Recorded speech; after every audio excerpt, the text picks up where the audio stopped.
Welcome back P James to morning show. Thank you പറയൂ, എന്താണ് ഇമ്രാൻഖാന് പറ്റിയത് പാകിസ്ഥാനിൽ? SKN ഇമ്രാൻഖാനെ മാത്രമല്ല, അവരുടെ നിരവധി പാർട്ടി സ്ഥാനാർത്ഥികളെയും ഇവരും പാർട്ടിയെ തന്നെയും ഇറേസ് ചെയ്ത് കളഞ്ഞു എന്നാണ്, നീക്കം ചെയ്തിരിക്കുകയാണ് തെരഞ്ഞെടുപ്പ് കമ്മീഷൻ. ഒരുപക്ഷെ ഇത്തവണത്തെ തെരഞ്ഞെടുപ്പിൽ മത്സരിച്ചിരുന്നെങ്കിൽ പാകിസ്ഥാൻ തെഹ്രീക്ക് ഇൻസാഫ് എന്ന ഇമ്രാൻഖാൻ്റെ പാർട്ടി അധികാരത്തിൽ വരുമായിരുന്നു എന്നാണ് സർവേകൾ കാണിച്ചത്.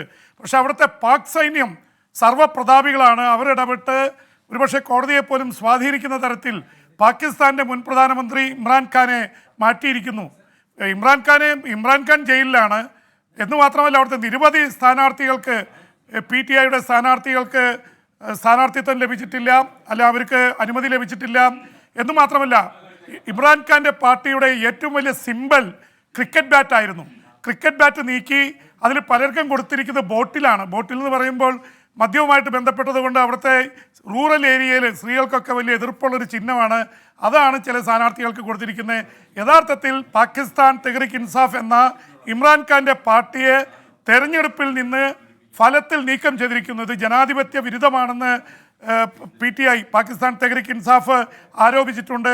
പക്ഷെ അതിൽ വളരെ വിചിത്രമായിട്ടുള്ളൊരു കാര്യം SKN, പ്രത്യേകിച്ച് ഈ PTIക്ക് നിരോധനം കൊണ്ടുവരുമ്പോൾ അപ്പുറത്ത് മുൻ പ്രധാനമന്ത്രി നവാസ് ഷെരീഫിന് മത്സരിക്കാനും അദ്ദേഹത്തിനുള്ള അയോഗ്യത മാറ്റുകയും ചെയ്തിരിക്കുന്നു തെരഞ്ഞെടുപ്പ് കമ്മീഷൻ.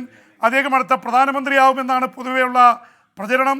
പ്രത്യേകിച്ച് നവാസ് ഷെരീഫ് അഴിമതി കാണിച്ചതിൻ്റെ പേരിൽ അദ്ദേഹത്തെ കോടതി ശിക്ഷിച്ചിരുന്നു. അദ്ദേഹം കോടതിയിൽ നിന്ന് ശിക്ഷ വന്നപ്പോൾ പുറത്തേക്ക് രക്ഷപ്പെട്ട് അദ്ദേഹം വേറെ രാജ്യങ്ങളിൽ അഭയം തേടിയിരിക്കുകയായിരുന്നു. തിരിച്ചു വന്ന് ഇപ്പോൾ പാകിസ്ഥാനിൽ മത്സരിക്കുന്നു. നവാസ് ഷെരീഫ് വീണ്ടും അധികാരത്തിൽ വരാൻ എല്ലാ സൗകര്യവും ചെയ്തു കൊടുത്തത് പാക് സൈന്യമാണെന്ന് അദ്ദേഹത്തിൻ്റെ മകൾ തന്നെ വെളിപ്പെടുത്തിയിരിക്കുന്നു. അപ്പോൾ ഒരു ഭാഗത്ത് നവാസ് ഷെരീഫിനെ കുറ്റവാളിയായിട്ടും തിരിച്ചു കൊണ്ടുവന്നിരിക്കുന്നു, അതേസമയം പ്രധാനമന്ത്രിയാവാൻ സാധ്യതയുള്ള ഇമ്രാൻഖാനെ മാറ്റിയിരിക്കുന്നു. അതിനിടയിൽ ഒരു കാര്യം കൂടി ഉള്ളത്, SKN, ഇറാനിൽ 9 പാകിസ്ഥാൻകാർ കൊല്ലപ്പെട്ടു എന്ന വാർത്ത ഈ മണിക്കൂറുകളിൽ വരുന്നുണ്ട്. പാക് തൊഴിലാളികളാണ്, അജ്ഞാതരാണ് വെടിവെച്ച് കൊന്നത്.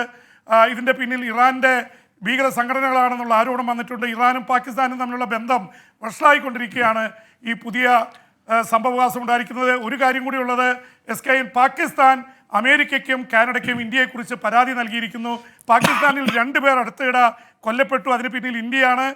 കാനഡയിലും അമേരിക്കയിലും ചെയ്തതുപോലെയുള്ളൊരു ആക്ട് ഇന്ത്യ പാകിസ്ഥാനിൽ നടത്തിയിരിക്കുന്നു എന്ന ആരോപണം പാകിസ്ഥാൻ ഉന്നയിച്ചിരിക്കുന്നു. ഇന്ത്യ ശക്തിയുക്തം അത് എതിർത്തിട്ടുണ്ട്.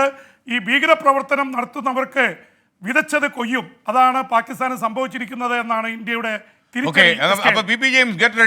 വേഗം സംസ്ഥാന സമ്മേളനത്തിൽ പോകണം. ഇനി ബാക്കി വിദേശ വാർത്തകൾ ഉണ്ടെങ്കിൽ അവിടെ വെച്ച് നമ്മൾ സംസാരിക്കും.